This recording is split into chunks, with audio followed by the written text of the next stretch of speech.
Good morning students. पिछले video lecture में आप लोग जो है स्टडी किए थे एनर्जी ऑफ लॉस का, कॉमन पोटेंशियल का, ठीक है, जिसका हेडलाइन आपका बना था शेयरिंग ऑफ चार्ज।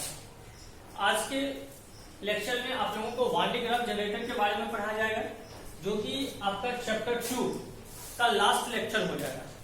कल से आप लोगों को चैप्टर 3 करेंट इलेक्ट्रिसिटी पढ़ाई जाएगी।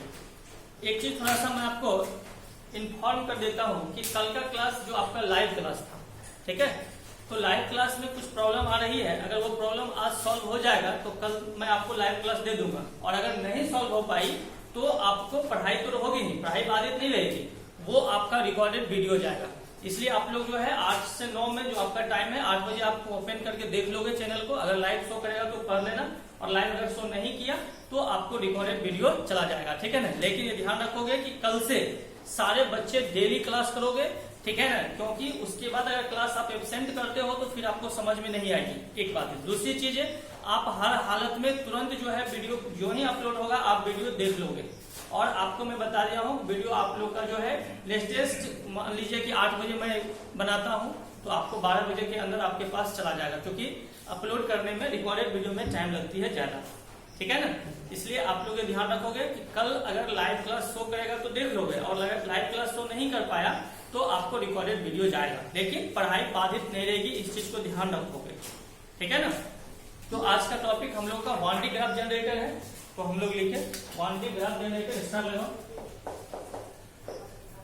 वान डी ग्राफ जनरेटर।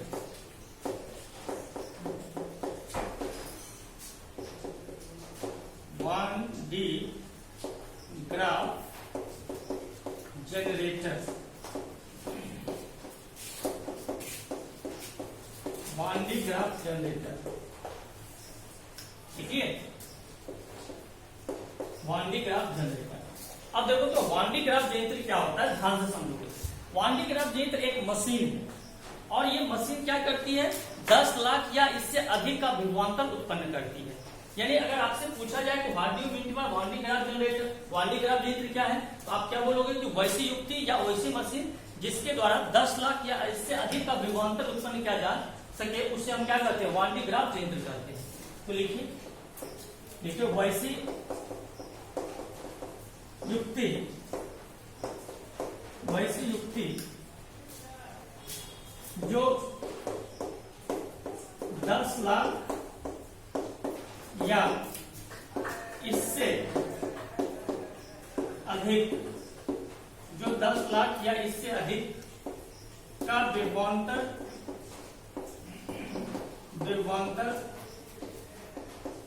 उत्पन्न करे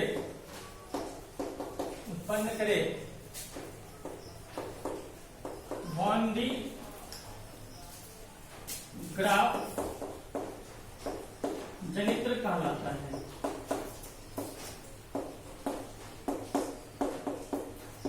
वान डी ग्राफ जनरेटर कहलाता है, नोट कीजिए। अब देखो तो इस मशीन को किसने बनाया, इस मशीन को 1931 में आर.जे. वान डी ग्राफ ने बनाया, ठीक है। तो नीचे लिख लोगे, इस मशीन को 1931 ईस्वी में आर.जे. वान डी ग्राफ, आर.जे. वान डी ग्राफ, आर.जे. वान डी ग्राफ के द्वारा निर्मित किया गया, निर्मित किया गया, ठीक है। नोट कीजिए, इसको नोट कीजिए। वान डी ग्राफ जनरेटर क्या है, वैसी युक्ति जो 10 लाख या इससे अधिक का विभवांतर उत्पन्न करे, वान डी ग्राफ जनरेटर कहलाता है। और वान डी ग्राफ जनरेटर को किसने बनाया, आर.जे. वान डी ग्राफ ने बनाया था। कब बनाया था, 1931 ईस्वी में बनाया था। ये तो आपका वान डी ग्राफ जनरेटर का क्या हो गया, डेफिनेशन हो गया। आपसे क्वेश्चन पूछा जाएगा कि वान डी ग्राफ जनरेटर क्या है, इसके सिद्धांत, रचना एवं कार्यविधि का वर्णन करें, ठीक है ना। तो ये तो आपका डेफिनेशन हो गया। अब हम लोग जो है इसका देखेंगे सिद्धांत। बेटा से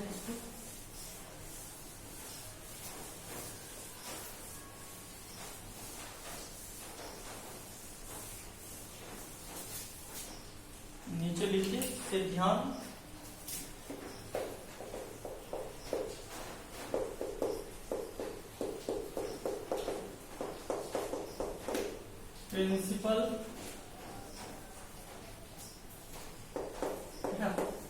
सिद्धांत। अब देखो तो अब इसका सिद्धांत क्या है ये समझो। सिद्धांत क्या होता है कि वन वे ग्राफ यंत्र जो है नुकीले भागों की क्रिया पर आधारित है। नुकीला भाग जो होता है ये सब कंसिडर करो, जैसे ये देखो, ये भाग देखो, ठीक है, और आप ये देखो, ये उंगली देखो, तो ज्यादा नुकीला कौन होगा, ये होगा या ये होगा, ये होगा। तो जो ही नुकीला ये ज्यादा होगा इसका मतलब है कि इसका क्रॉस सेक्शन एरिया कम होगा, और जब क्रॉस सेक्शन एरिया कम होगा तो उसका जो है पृष्ठ घनत्व जो है ज्यादा होगा। सिग्मा इक्वल टू तुम लोग ये फॉर्मूला बताया कि क्यू बाय एरिया, तो एरिया जब कमेगा तो सिग्मा का वैल्यू क्या होगा, ज्यादा होगा। ये नुकीले भागों के क्रिया पर आधारित होता है। तो सिद्धांत में लिखना, सिद्धांत में लिखो, यह नुकीले भागों के क्रिया पर आधारित है।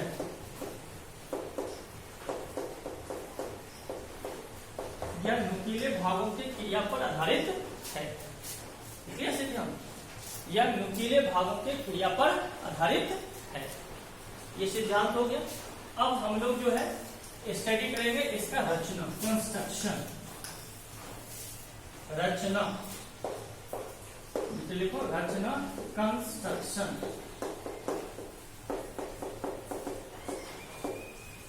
रचना कंस्ट्रक्शन। अब देखो तो अब इसके रचना में हम लोग सबसे पहले क्या करेंगे, इसका फिगर बनाएंगे। तो ध्यान से समझना इसके फिगर को। ये देखो, ये हमने माना है, ये देखो यहां से आ गया और एक आपका ये आ गया। ध्यान दोगे इसको हम गोलिया कोष बोलेंगे। क्या बोलेंगे, गोलिया कोष। अब देखो इसमें क्या करते हैं,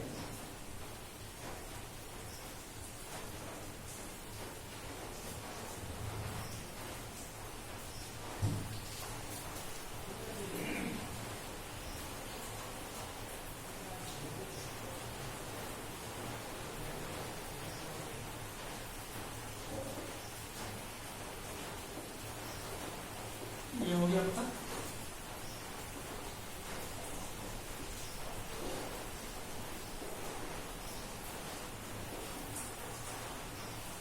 ठीक है,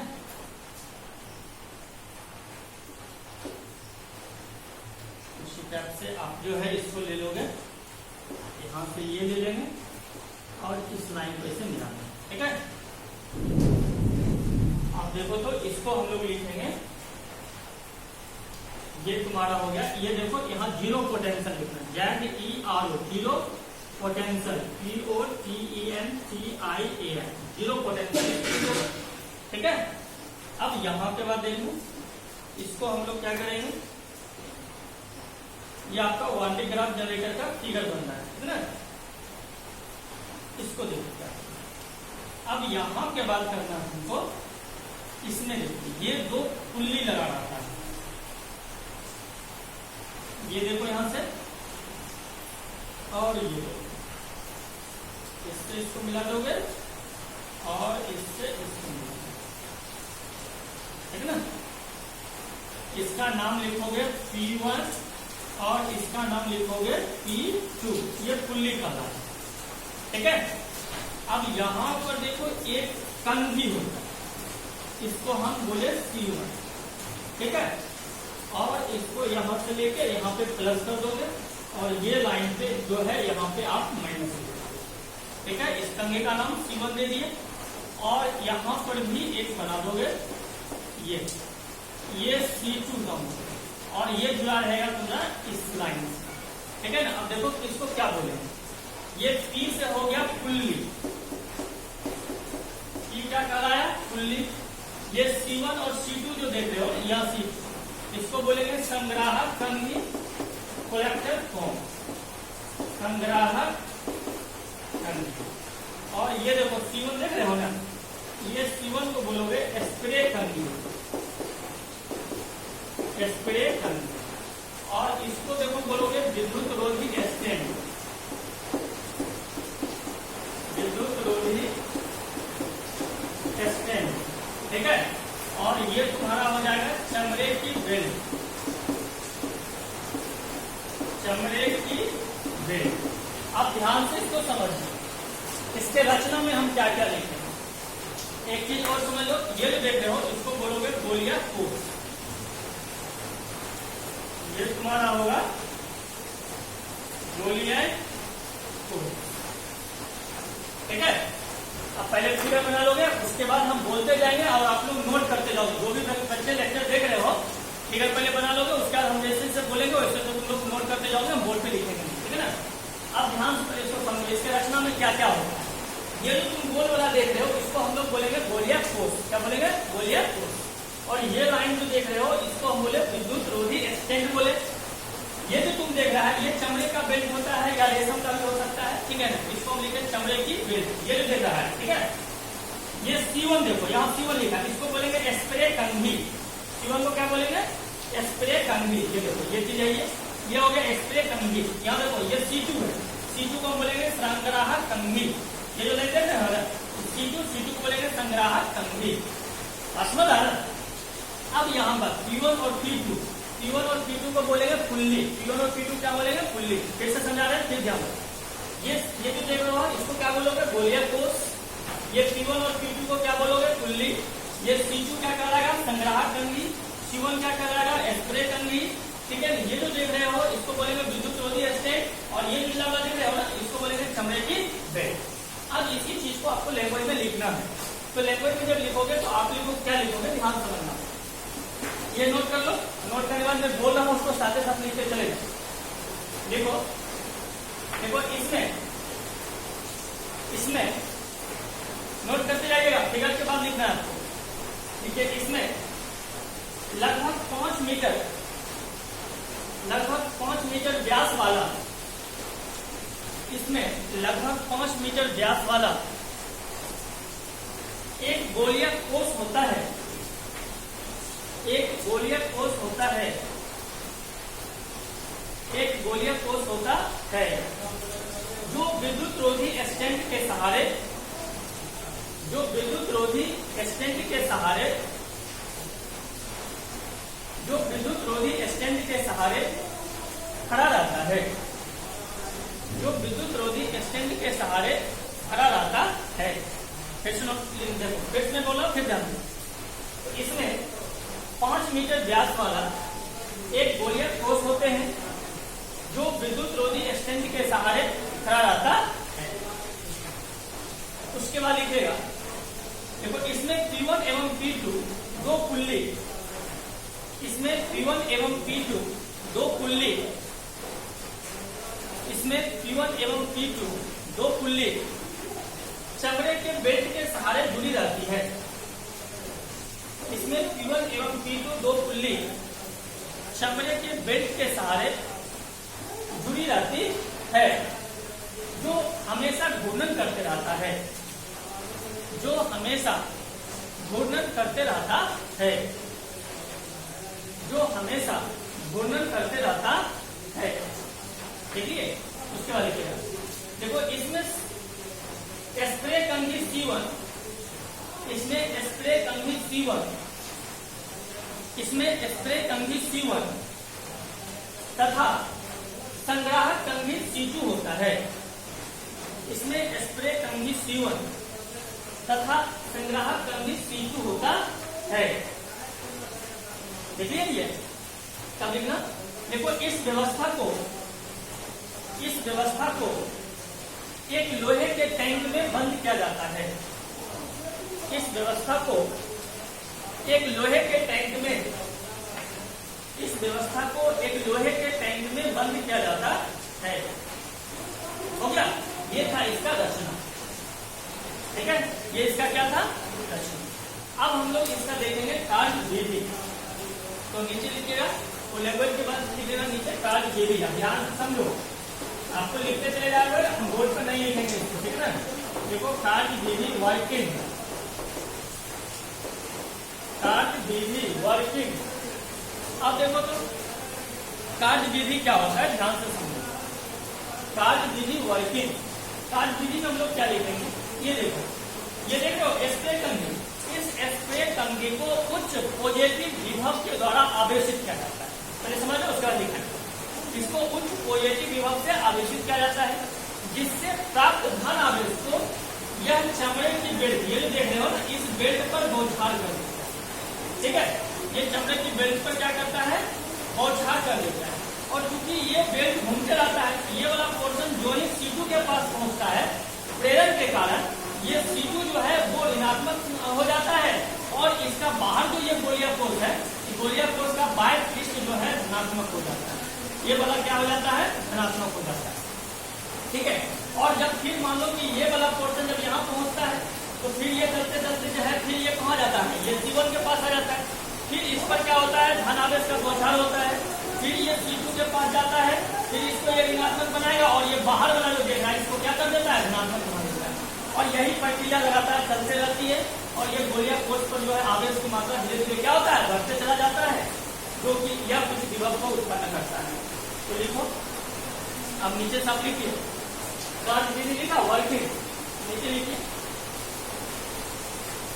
स्प्रे कंघी C1 को, स्प्रे कंघी C1 को उच्च, स्प्रे कंघी C1 को उच्च पॉजिटिव, पॉजिटिव ऐसे करना, पॉजिटिव विभव, ऐसे देखो, स्प्रे कंघी C1 को उच्च पॉजिटिव विभव से आवेशित किया जाता है, उच्च पॉजिटिव विभव से आवेशित किया जाता है।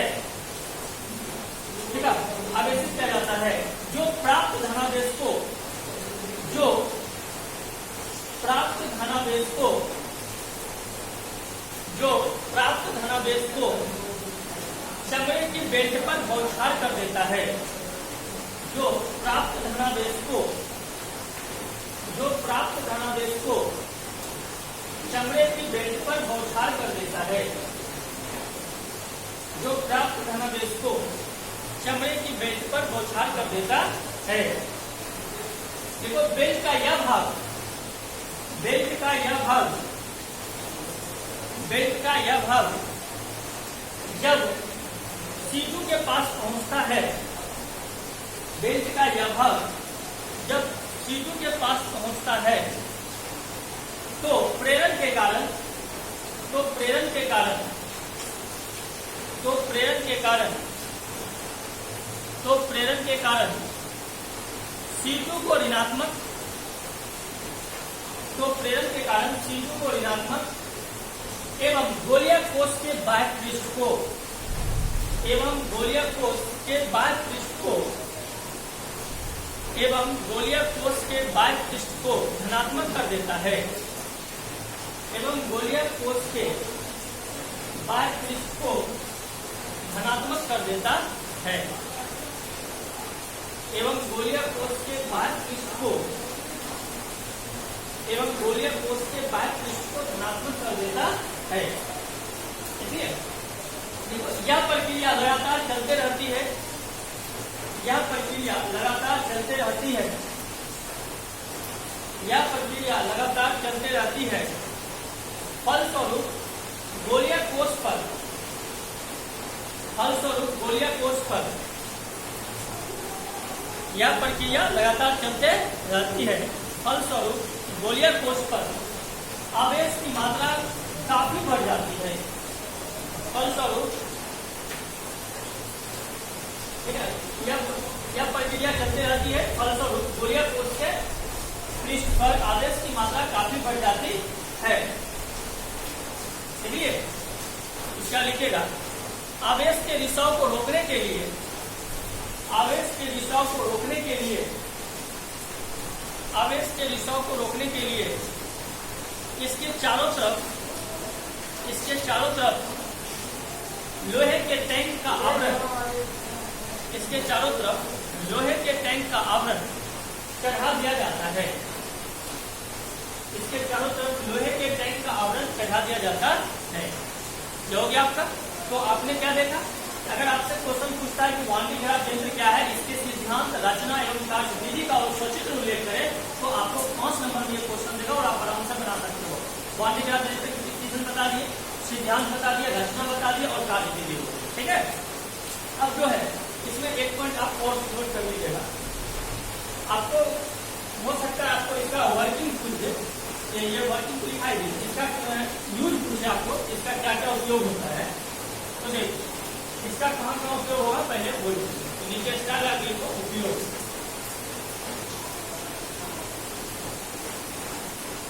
उपयोग मिलना पहला फर्स्ट में लिखो। देखो कुछ विभवांतर उत्पन्न करने में पहला लिखो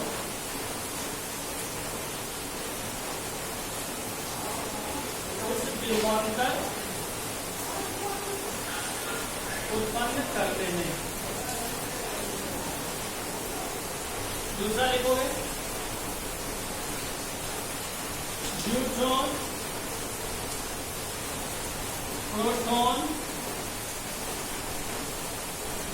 प्रोटॉन अल्फा कण को त्वरित करने में।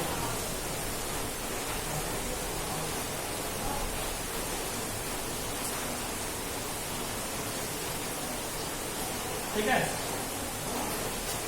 तीसरा लिख लीजिएगा नाभिकीय भौतिकी में।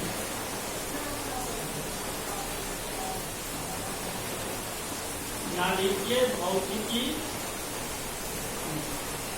ये इसका यूज है। ठीक है, नोट कर लीजिए। तो आपका चैप्टर 2 कंप्लीट हो गया और न्यूमेरिकल जो आपको थ्योरी पढ़ाए थे उसके बेस पर जो न्यूमेरिकल था उसी का आप प्रैक्टिस कर लोगे। बस समझ रहे हो ना। उसके बाद जब हम चैप्टर 3 स्टार्ट करेंगे तब आपको फिर जो है एक तरफ से एनसीईआरटी का जो न्यूमेरिकल है एनसीईआरटी का न्यूमेरिकल भी आपको बनाते चले जाएंगे। बस समझ रहे हो ना। और एक चीज मैं आपको फिर नोटिस कर देता हूँ, आपको कल लाइव क्लास का टाइम मैंने दिया था 8 से 9। ठीक है, कुछ प्रॉब्लम अभी तक सॉल्व नहीं हो पाया है। बात समझ रहे हो ना। नेटिव का जो प्रॉब्लम है वो सॉल्व नहीं हो रहा है। आज कहा है सॉल्व कर देंगे, अगर सॉल्व कर दिया तो कल मैं लाइव क्लास दे दूंगा। और अगर नहीं हो पाया तो आपको जो है रिकॉर्ड वीडियो ही चैप्टर 3 का हम देंगे। और वो रिकॉर्ड वीडियो आपको ज्यादा दिन नहीं रहेगा, मात्र एक ही दिन अपलोड रहेगा, इसलिए आप खुद उसको देख लोगे। उसके बाद मैं उसको डिलीट कर दूंगा। ठीक है, तो थैंक यू। हम लोग कल चैप्टर 3 पढ़ेंगे विद्युत धारा ट्रेंड इलेक्ट्रिसिटी। आप लोग के पास बुक होगा उसको पढ़ के आइएगा। ठीक है ना, तो बाय।